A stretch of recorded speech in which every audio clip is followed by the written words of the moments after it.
Sugar River, and welcome back to the virtual wellness fair as we embark on this year of living well. This is the third of 8 videos that we will release each Wednesday as we interview a new guest on the 8 dimensions of the Living Compass program. Our guest this week is Tammi Hagensick, and I'm excited to discuss the topic of strength care for the body. Make sure you stay tuned through the end to see what's happening as part of the wellness fair and get your clue for the crossword puzzle. Hello, Sugar River, and welcome back to the virtual wellness fair. This section is called Strength Care for the Body, and we're going to go beyond the cultural emphasis on physical wellness and body image, and we're going to discuss the choices that we make about our health every day. And I'm joined by Tammi Hagensick, chiropractor, youth leader extraordinaire. What else should we know about you, Tammi? Tell us about your family and your career. That pretty much sums it up. Most of you probably know my mom is at the church. She's around quite regularly. As far as my career, I have been a chiropractor for 7 years. Spent the last 6 of those years in this area. And like you said, I work with high school youth. Great. So the Living Compass program provides us with this English proverb. It says, "Don't dig the grave with a knife and fork." And I'm sure a lot of people have set some New Year's resolutions around nutrition and mindful eating. Do you have any advice on how to go about that, how to make those conscious choices on what we eat? Sure. I find the best advice for people with diet is to start small. Don't try and overhaul your diet all in one swoop. Just think about small things, maybe drinking a glass of water instead of a soda with lunch or adding more vegetables. I find people have better success when they try and just add things in slowly. And then before you know it, you're just consciously making those decisions to go for something healthier versus something unhealthy. Great. As someone in the medical field, I have to ask, am I allowed to have more than one cookie each day? As a self-proclaimed sugar junkie, I would say yes. Okay. Maybe not every day, but there's definitely room for extra cookies and desserts in a healthy lifestyle. And speaking of that, the treats and the indulgence and sweets, and I suppose we could add, caffeine and alcohol to this as well. Is there a place in a healthy lifestyle to maybe have a good relationship with some things that are indulgences? Absolutely. I think there's definitely a lot of room for that. I think life's about balance. I'll be the first one to tell you I don't eat perfect or make all the best choices with that all the time. I try and eat healthy maybe 80% of the time. I find that if you allow yourself little indulgences here and there, then you don't go crazy on a weekend or something like that. I think it's all about making choices. So if I know I'm going to be going out for dinner and having a big meal, maybe I'll have a salad for lunch or just try and make better choices to make me not maybe feel guilty about some of those indulgences that I have. Great. Thank you. I do like to indulge, probably more often than the average person, but I have a sweet tooth. I have like 5 advent calendars, so. Good to know. Yeah, so I love candy, so I get the indulgences. Nice. On Care for the Body, we're going to have to talk about physical activity. Mm-hmm. So I got to put it out there, the question that's on everyone's mind, or at least on my mind, what's the least amount of exercise I can get away with and still be healthy? Great question. I think it's just really important to move every day. And that could be just getting up and taking a walk. One thing I'll try and do is if I go to Target, I'll try and maybe park a little farther away. So I'm forced to walk. And I think it's important to just move every day. That could be going for a walk, stretching, super simple stuff. And then it's important to just get your heart rate up for maybe 30 minutes, a couple of days a week. You don't need to spend all day in the gym, but just finding something that you enjoy doing is really important too. If you find an exercise or something that you like to do, you're much more likely to stick with it and be accountable. Great. But yeah, I like to try and find little ways to add in extra exercise. I'll actually do laps around my office sometimes too. We have a little walking track. So if I'm feeling lazy or my watch buzzes at me to move, I'll just get up and do laps around the office just to get some exercise. That was a question I was going to ask. So you keep track of your steps? Yes. And do you get 10,000 a day? No, I definitely don't do that.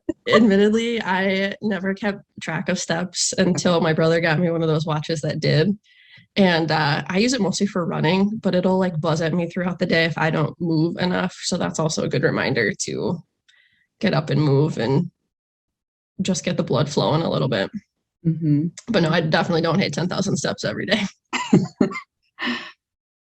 One aspect of this caring for the body that the Living Compass touches on is the importance of health and keeping those preventative care visits, whether that be the doctor or the dentist or any regular checkup that you might have.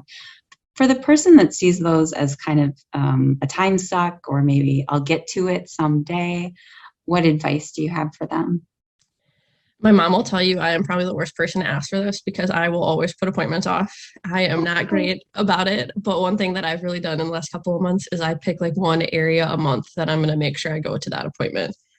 So like for January, I'm going to make sure I get my eyes checked. In December, I made sure I went to the dentist. So I try and just pick one thing a month to focus on. And I tell people that in the office too. If you pick one thing, that's a lot easier to accomplish than, oh my gosh, there's 8 appointments that I need to go to. But if you kind of space it out, it makes it a lot more tangible. And then a lot of times too, if you go to one of those appointments, they'll just automatically schedule you for follow-ups. Yeah. So then you don't have to worry about getting back around to it because they'll call you in 6 months when it's time to come back in. So I was just trying to make a list and then slowly kind of check off it. And don't feel like you have to do it all at once. It's a lot easier if you just kind of take it one task at a time. Yeah. Good. On another issue with care for the body we talk about here is sexuality, and I want to touch on it for a moment. How important is it for someone to be comfortable in their body, to be comfortable with their sexuality, with their self-expression and presentation of who they are? I think it's really important because I think the more comfortable you are with your sexuality and who you are as a person, the better choices that you'll make from like a lifestyle standpoint. So if you're comfortable with who you are, maybe you don't need to rely on other bad vices to feel like you fit in or feel better about yourself. So I feel like the more comfortable you are, just the more naturally you're going to make good lifestyle choices because you're already comfortable with yourself. And then you're also not trying to change yourself by doing, drastic diets or whatever it might be if you're already comfortable with yourself.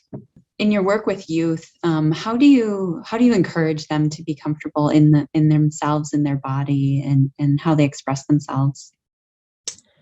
Sure. Yeah, that's a great question. I think it's really important for the youth to just give them confidence in themselves. And then some of that just kind of naturally shines. That's just one thing that I really always try and do is support them so that they know there's more than one adult that has their back with things, and just encourage them to be passionate about the things that they love and to not be concerned about what other people think about them. And then they can kind of more naturally be accepting of themselves and the choices that they make. So I really just try and encourage them and give them examples of other people that they can look up to that might be in a similar situation to them. So Tammi, how does your faith intersect with your caring for your body? There is a quote from the Bible that I really like about how we should be treating our bodies as a temple. So I like to think about that as well sometimes, about choices that I make. Am I respecting that? Am I respecting that we should be putting good things in our bodies and making good choices? One thing for me personally is I really like to run. And I find sometimes I feel the closest to God when I'm running, especially for whatever reason, like first thing in the morning, if it's really quiet, I'll just put on some worship music and run. And it just makes me feel really close to God. And I kind of use that as time to, I don't know if meditate's the right word, but just like be in prayer and feel close to God. And you can do that running, walking, whatever it is. And that's just really time that I can set aside every day to not only work on my health and well-being, but also then to spend that with God. Well, it's been a delight to have you on, Tammi. And thank you for discussing the strength care for the body with us. Any last words of wisdom before we end this interview? I think the biggest thing I would say is just don't be hard on yourselves if you slip up. We can't all be perfect all of the time. And if you have a couple bad days of eating or not exercising, it's really easy to kind of get back into the swing of things. I know a lot of people tend to give up when it gets hard or they kind of fall off the wagon, but don't be hard on yourselves. Life's tough, and especially right now, and every good choice that you can make sets you up for a better future. Definitely. Thank you. Well, thank you so much for being with us. You're welcome. Once again, thank you, Tammi, for your words on strength care for the body. It's time for our crossword puzzle clue. This is for number 6 down. Again, 6 down. It comes from Isaiah 40:29. God gives strength to the weary and increases the blank of the weak. God gives strength to the weary and increases the blank of the weak. Again, this is 6 down. Find the crossword puzzle in the e-source along with another clue. Make sure you watch and read to collect all the clues from the 8 weeks of our virtual wellness fair. Turn in the complete puzzle for your chance to win a prize in the final drawing. Thank you for joining us on this adventure in the year of living well.